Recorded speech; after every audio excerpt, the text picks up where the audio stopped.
अस्सलाम वालेकुम dear students, मैं हूं अब्दुल मालिक सुल्तान और आप देख रहे हैं रियल एनालिसिस 1 की लेक्चर सीरीज़। लास्ट वीडियो में हमने लिमिट की डेफिनेशन और सीक्वेंशियल डेफिनेशन ऑफ लिमिट जो है वो हमने डिस्कस की थी, उसकी कुछ एग्जांपल्स भी हमने डिस्कस की थी। आज हम किसी भी फंक्शन की लिमिट को हम डिस्कस करते हैं कि फंक्शनल लिमिट क्या होती है। ठीक है, उसी तरह से हमारे पास सबसे पहले इसमें क्लस्टर पॉइंट ही इन्वॉल्व होंगे। तो हम देखते हैं कि किसी भी दोबारा वही बात कि हम ये सारी डिस्कशन जो है वो सेट ऑफ रियल नंबर्स के ऊपर कर रहे हैं। ठीक है, हमने अगर किसी भी फंक्शन को उसकी लिमिट डिफ़ाइन करनी है किसी पॉइंट पे, तो डेफिनेटली उसकी एक डोमेन होगी। वो डोमेन का सेट सपोज हम कर लेते हैं कि let A is the domain of that set and A is subset of real numbers. Let A is subset of real numbers and let C be a cluster point of A. Cluster point को हमने बड़ी detail से discuss किया हुआ है। ए हमारे पास कोई subset है रियल नंबर्स का और सी जो है वो क्लस्टर पॉइंट है ए का।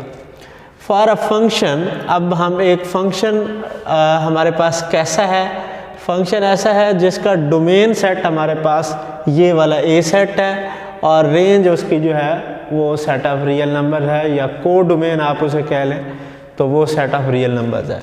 तो इस फंक्शन को की लिमिट हमने डिफाइन करनी है किसी पॉइंट पे जो ए का क्लस्टर पॉइंट होगा। तो रियल नंबर एल, अब डेफिनेटली ये एफ का जो रेंज सेट है इसकी जो भी फंक्शनल वैल्यूज़ होंगी वो आर में जानी है। तो हमारे पास हम कोई भी वैल्यूज़ पुट करेंगे एफ के अंदर ए से, तो आंसर जो है वो आर में हमारे पास आएगा।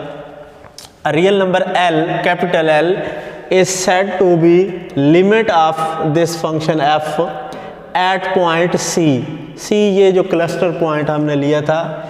If given any epsilon greater than 0, epsilon greater than 0 given है, there exist a delta greater than 0, this is again a real number of epsilon type.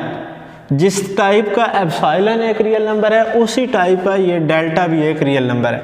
Such that if x belong to a, अब हम कोई भी arbitrary point ले रहे हैं set a का, उसका नाम हमने x ले लिया है, and 0 is less than x minus c is less than delta, then f of x minus l is less than epsilon।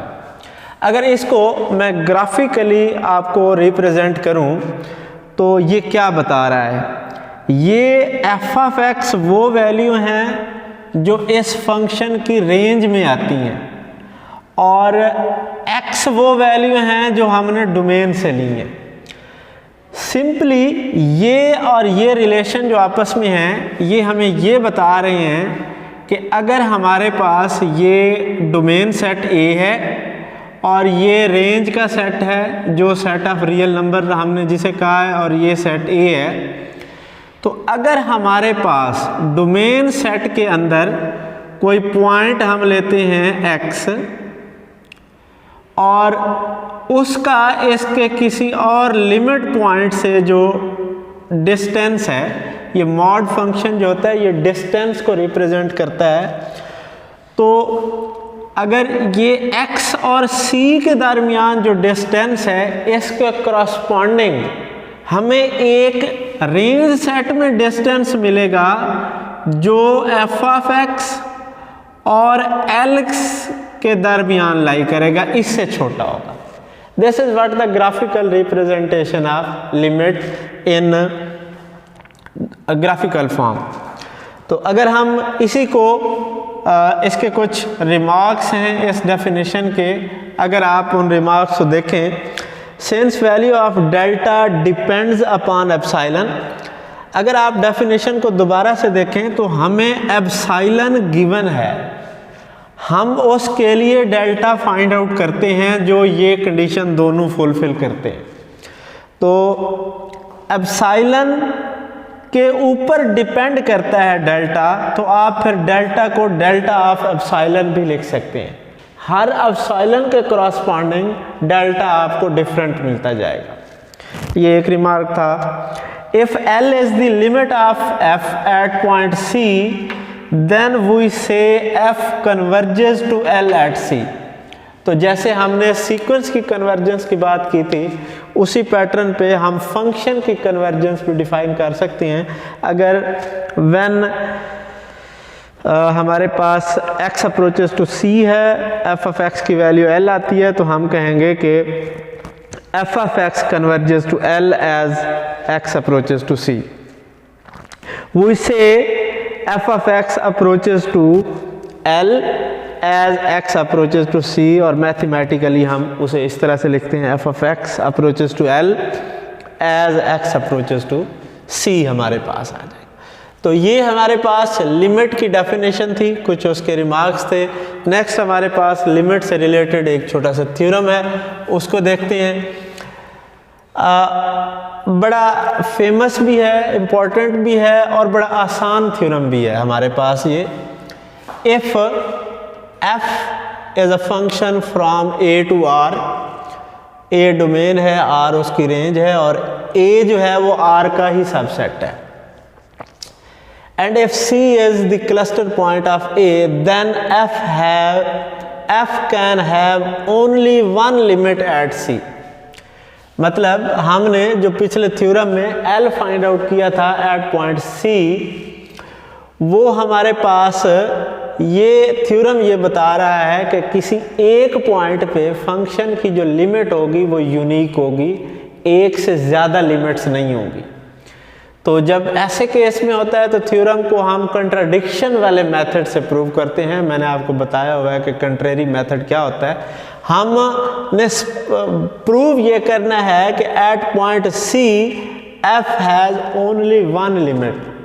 तो हम इसको प्रूव उलट तरीके से करेंगे। हम ये सपोज कर लेंगे कि f has more than one limits, say two limits. तो suppose on contrary that L and L dash are two limits of f at C। हम ये सपोज कर लेते हैं कि जो f फंक्शन है वो at point C more than one limits जो है वो कंटेन करता है। एक का नाम हमने L रख दिया है और दूसरी का नाम हमने L डैश रख दिया। अब अगर ये दो लिमिट्स हैं तो इन दोनों के करस्पॉन्डिंग हमें कोई डेल्टा मिलेगा, ठीक है। उस डेल्टा का नाम हमने, और ये दो लिमिट्स हैं तो ये दोनों लिमिट की डेफिनेशन जो है वो सेटिस्फाई करेंगे। तो हम सपोज कर लेते हैं कि जो ये L है इसके करस्पॉन्डिंग हमें कौन सा डेल्टा मिलता है और L डैश के करस्पॉन्डिंग कौन सा डेल्टा मिलता है। Suppose on contrary that L and L dash are two limits of f at C. For any epsilon greater than 0, there exists a delta, and we say that this delta depends upon epsilon by 2 greater than 0, such that if x belong to A, हम ये दो तीन लाइनें जो हैं, this is again definition of limit जो हमने पीछे एक्सप्लेन की है। लिमिट ऑफ फंक्शन जो है वो डिफाइन कर रहे हैं। x belong to a and 0 less than x minus c is less than delta by 2। ये लिमिट की डेफिनेशन लिख दी when limit is l।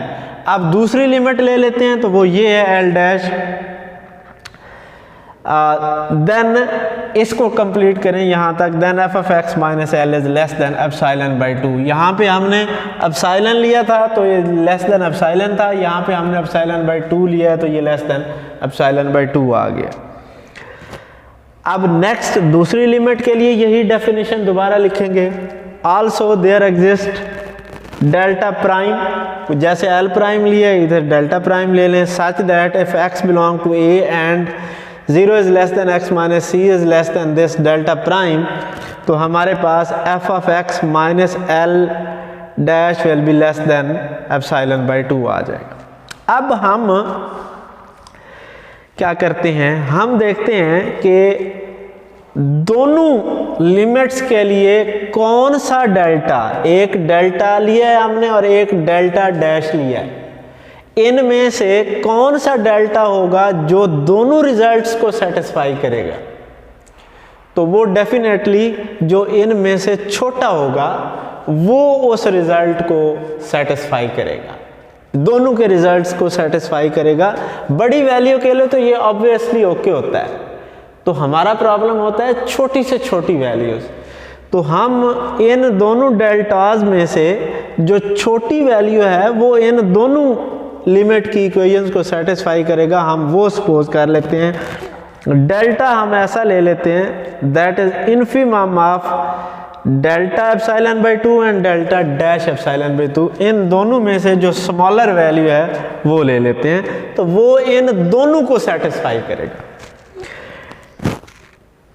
Then if x belong to A and 0 is less than x minus c is less than delta। अब delta क्या है, इन दोनों में से जो स्मॉलर वैल्यू है वो है।